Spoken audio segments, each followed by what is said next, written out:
Dene wali okulina n'ekelezia ye Namugongo inditaddawo mutegeere nti ne Mandwa ne be mubadde mulamaga basiki misimu kati buli muntu yenna nga wali ogenzeeko mu ssabo naabwe atagendangayo naabwe ayagala obuwangwa n'ennono ng'obadde obitya nze bamweyana agaba omugisa eyaweebwa emisambwa gyonna njagala buli omu gyeyo ssente zo ogambe zino zakuzimbira bajajja embuga ye Namugongo jajja bamweyana twagala tayozi kati mabaati mategula biki Mandwa zeyagale kati buli akwata ssente wandako eddusu amalusu emirundi ebiri ogambe jajja bamweyana nkutulirayo ddiiru emu mu wiiki etya mpecupa y'omwenge eyo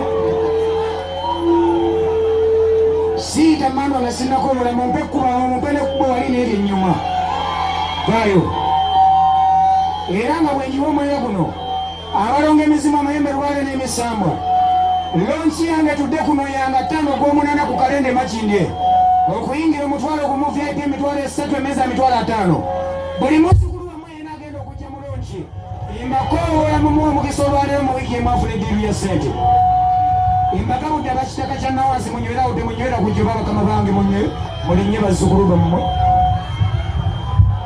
sibawadde butwa agikwatako jajja gwe muwala mpejjoba tokwata kunguli abamweyana abalonga emizimu abayembe bali n'emisambo bakama bange buli gwenkwatako mumuwa omukisa kyasabe kituukirire mmwe abawanze muwe n'abalala njagala buli ateeka wano ssente z'okuzimba embuga mukwaleko agenda afune ssente simulula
njagala kubalaka ku maanyi ga lubaale. Teeka emikono waggulu. Yimba ebigambo bisatu. Jjajja wange. Teeka akatebe waggulu gwa kalina. Akalina kateeka waggulu alina akatambala wuuma. Oba olina akatebe kateeke waggulu oba olina akatambala wuuma. Wuuma wamu yena yagambye. Jjajja wange. Bweluyimba lwange bwotyo. Kale kambasalire ngende abalindi abalabanguwe. Kamale okusiibula abakulu bano. Abalonga emizimu amayembe lubaale n'ebisamu. Buli yenna ali ku jjuba ly'omuzzukulu nsaba oliveko sibule. Sibaleka wano bajjukulu kubajjuvoola. Sibalekako bazzukulu bavoola musiime tugende. Siibula mukama wange ova ku jjuba ly'omuzzukulu siibula. Siibula bwotyo siibula ogenda ngoddala. Bwotyo siibula mukama wange. Buli ali ku jjuba ly'omuzzukulu siibula. Siibula mukama wange mugenda nga muddo.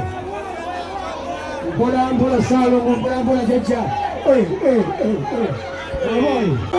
mumuleka ateledde mwengulufu.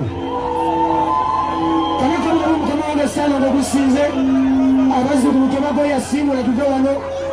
Siibula tuve wano mukama wange bwotyo. Soma okuva kw'omusabira abantu bange.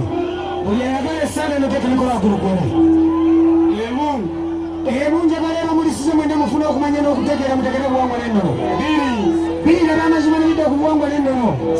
Satu n'entegeka z'abo abatukyayisa ebyaffe tusinze ebyabo. Nyimula abali mu buzibu olw'obutamanya buwangwa bwabwe. Taano n'entegeka z'abafuzi abatufutise effugabbi mu nsi yaffe. Muli kaga nga mutegedde amazima ne mweyagalira mu buwangwa n'ennono. Musenvule nga mugenda mu maaso mufune ebirungi. Munaanule ebibbi byekutte mu maka gammwe n'emirimu gyammwe. Mwenda bidde bafaala bakyawula ebyabwe ne basinze ebyabasongo.